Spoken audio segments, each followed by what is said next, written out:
Karena logikanya seperti yang dikatakan Imam Syafi'i, ketika Quran turun ini nggak ada orang Islam, yang ada orang kafir, sehingga mukhatabnya adalah orang kafir.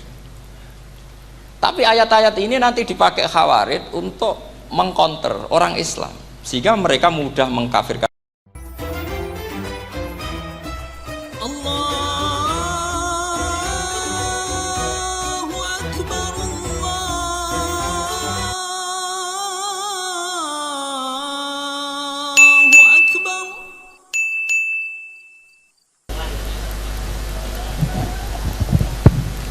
Assalamualaikum warahmatullahi wabarakatuh. Bismillahirrahmanirrahim. Tabarakalladzi nazzala al-furqana ala 'abdihi liyakuna lil 'alamin nadhira. Allahumma shalli wa sallim ala sayyidina Muhammad wa ala alihi wa sahbihi wa barik wa sallim asma'in. Amma ba'du. Ingkang kula hormati Kiai Haji Abdul Hanan wa ahli baiti, sedanten kanca-kanca santri peminat ilmu tafsir dan ilmu hadis ingkang kula hormati. Berbicara tentang ilmu tafsir, ada beberapa ulama yang menghindari kata tafsir karena makna tafsir itu memaknai atau menduga apa yang dikehendaki Allah. Tentu itu sulit. Satu, bahwa faktanya kita sudah tidak bisa komunikasi dengan Allah karena tidak ada wahyu lagi. Sehingga dari kehati-hatian ini pernah suatu saat Abu Bakar ditanya, ma makna abban fi qaulihi ta'ala wa faqihatan wa abba. Beliau menjawab, saya tidak lagi pantas hidup di atas bumi di bawah naungan langit jika saya mengatakan naqulu fil Quran, jika saya harus berpendapat tentang Quran apa yang tidak saya ketahui. Itu kehati-hatian yang dilakukan Sayyidina Abi Bakrin As-Siddiq. Tapi teori ini berbanding paradok, berbanding ekstrim, ketika bahwa Quran itu diturunkan itu sebagai hudan, sebagai petunjuk, kedua sebagai bayanan, sebagai penjelas. Dan ini yang saya yakini, kalau sebagai penjelas, Quran itu harus jelas sekali dan bisa menjelaskan. Dan Quran mensifati dirinya wal kitabil mubin, demi kitab yang memberi penjelasan. Sehingga dari sudut ini orang kafir pun mungkin memahami Quran. Dan menurut saya orang kafir pun bisa paham Quran.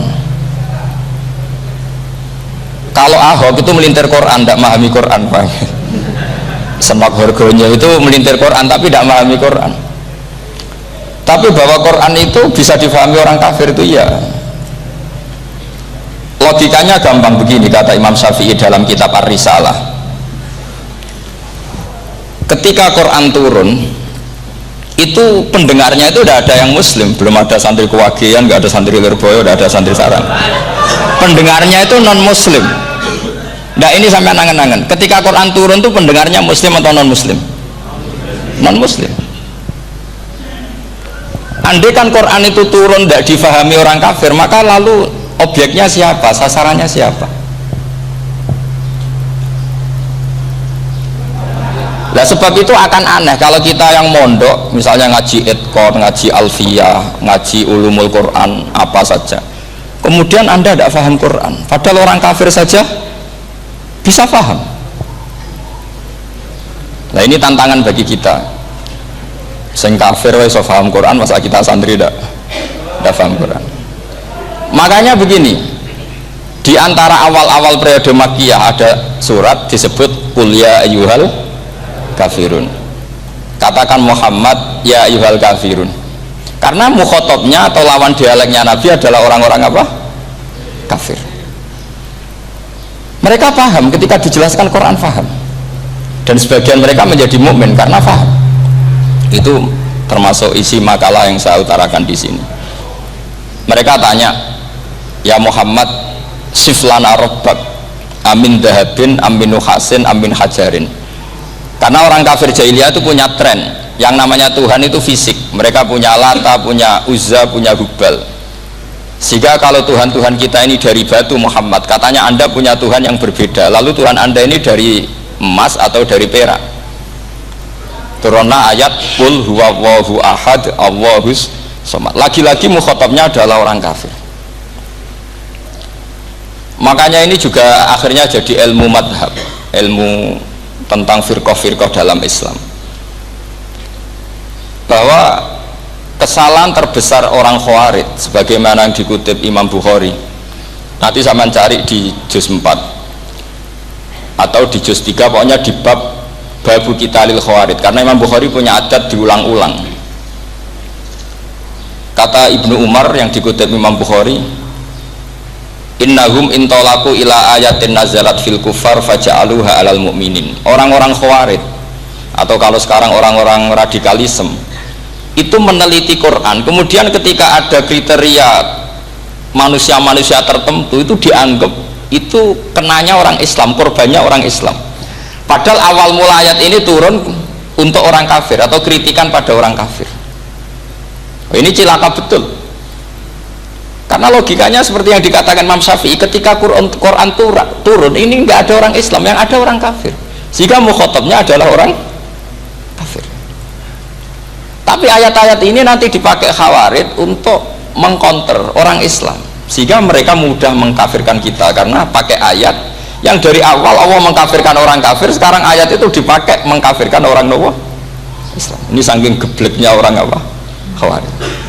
Makanya kata kitab Fathul Bari yang menyarai Bukhari itu, yang mendorong orang Khawarij seperti itu adalah jahluhum bisyariah. Memang mereka benar-benar bodoh, benar-benar goblok. Misalnya kita kiai atau kita ma'arif atau kita santri atau kita orang soleh, kemudian kita tidak bisa melakukan apa yang kita katakan, terus kita oke lah, kita kena kritik misalnya atakmurunan nasa bil birri watan sauna anfusakum wa antum taslunal kitab. Terus kita katanya bisa ngomong tapi tidak bisa melakukan, terus dikritik dengan ayat itu mestinya tidak tepat.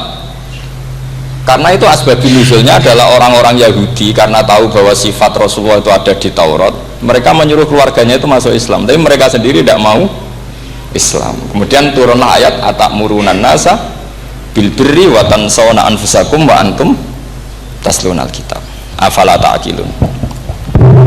Sekarang perbandingannya begini, misalnya ada orang Islam, taruh saja Zaid itu maling, ya maling, konsisten dia malingnya sampai tua.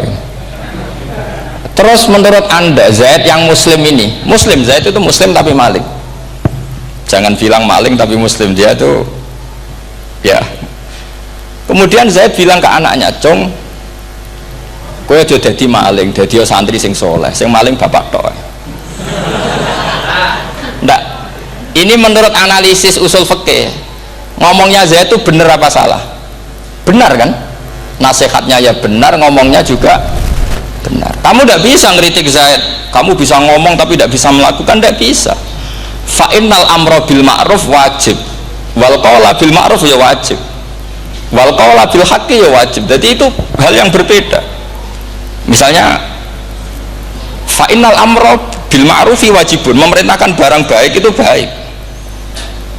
Wa innal qawla bil haqqi ya wajib, mengatakan yang hak itu ya wajib. Berarti Zaid tetap kena khitab, kamu harus nasihati anak secara benar, kamu juga harus ngomong hukum secara benar. Lalu ketika Zaid ngomong hukum secara benar, cung ojo maling, maling itu dosa, cung ojo nerusno profesi ini bapak maling itu tidak benar. Dia berarti sudah melakukan dua kebenaran, yaitu ngomongnya benar, nasihatnya benar. Dia salah, perilakunya tetap maling. Tapi jangan karena dia maling lalu omongannya enggak salah juga, berarti salahnya malah tiga. Makanya ini pentingnya ngaji sama ulama, sama ahli usul fikih. Jadi tidak bisa dicampur adukkan. Zaid gagal dalam perilaku, tapi jangan gagal lagi di nasihat. Nanti kalau dia tidak nasihati, maka anaknya terus maling, alasannya niru bapaknya. Karena bapaknya kalau mau nasihati nanti disemprit sama santri-santri, Pak, sampean ra nasihati anake ra sama maling sampean dhewe maling. Oh, tidak bisa cara usul fikih itu malah yudroku kullu la yudroku napa kullu, atau bahasa populernya al maisur la yasqutu bil maksur. Misalnya kita sebagai kiai hanya bisa takrib, hanya bisa jurumiyah, apa muda fatul mu'in cek abote bulet, maknanya bulet. Kamu tidak boleh ngomong gini, Cong, kowe sebagai muridku kudu nurut aku, nak gurumu goblok tok takrib, kowe tok takrib wae. Gak oleh ngelangkai guru, gak sopan gitu misalnya gitu. Gak boleh gitu, tetap kita ngomong, Cong, kowe aja koyo aku, kowe kudu alim fatul mu'in, alim fatul wahab. Sama tidak bisa protes, Pak Guru sendiri tidak bisa. Kebenaran tetap sebagai kebenaran, meskipun kita tidak kuat melakukan atau tidak bisa melakukan. Lagi-lagi ayat itu sebenarnya ada untuk kita, untuk orang Yahudi, ta'murunan nasa bil birri wa tansawna anfusakum wa antum taslunal kitab. Sebab itu istidlal dengan Quran itu memang resikonya tinggi kalau tidak bagi mutabakhir, karena ya itu tadi, ini harus ada pengetahuan yang luas tentang asbabun nuzul, tentang kriteria. Nah, kalau terpaksa, saya katakan terpaksa, kalau terpaksa kita iktibar itu boleh, tapi itu terpaksa. Bahwa Allah mengkritik orang yang bisa ngomong tapi tidak bisa melakukan. Tapi itu secara usul fikih itu runyam, teori ini runyam sekali, fatal. Sama lihat tuh di kitab Bajuri atau di kitab-kitab fikih yang lain. Ketika Shahibil Burdah atau Shahibil Bur'ah itu yang Imam Busiri itu, Muhammad bin Busiri itu, niku salah nama tapi kadung populer. Jadi sebetulnya Imam Busiri itu Shahibil Bur'ah, bukan Shahibil Burdah, tapi kadung terkenal Burdah, kita ikut-ikutan apa? Burdah. Imam Busiri itu ngeluh, saya ini orang yang banyak kesalahan, di antara salah saya adalah saya bisa ngomong tapi tidak bisa melakukan. Yaitu saya ngomong misalnya orang supaya tahajud, saya tidak tahajud. Saya ngomong orang supaya sholat sunat, saya tidak pernah sholat sunat. Itu sarahnya itu, yang menyarai itu kan Imam Bajuri itu, yang sarah Burdah itu mengkritik begini, kalau anda ngendikan itu fi ma'radi dzammin nafsi, yaitu dalam konteks anda mengkritik diri sendiri, oke. Tapi omongan anda salah, karena secara usul fikih fatal. Fatalnya begini, misalnya saya nggak pernah tahajud, ya mungkin itu nyata, mungkin itu nyata. Apakah kemudian saya tidak boleh mengatakan at-tahajjudu sunnatun? Apa saya diwajibkan diam hanya karena saya tidak pernah tahajud, terus saya seorang kiai yang haram mengatakan at-tahajjud sunnatun? Saya harus tetap mengatakan kalau tahajud itu sunnah. Saya kalau punya santri terus saya bilang, Cung, napas nganggur yuk tahajud itu sunat. Karena mengatakan kebaikan pasti bagian dari kebaikan itu sendiri.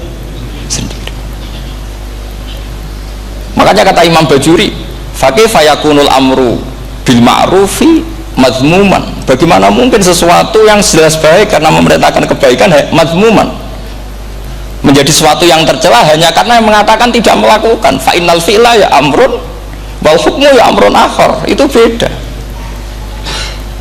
Jangan karena anda tidak minum teh karena diabetes, terus anda kalau ada tamu tidak disuguhi teh.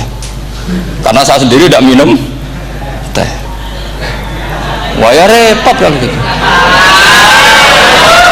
Nah itu lagi-lagi tadi orang Khawarij salah ketika mengartikan ayat yang harusnya objek kritiknya itu orang kafir, kemudian karena Quran lama sekali dibaca orang Islam sampai orang itu lupa kalau Quran awalnya turun diantaranya adalah membenahi akidahnya orang kafir, sehingga korbannya orang Islam.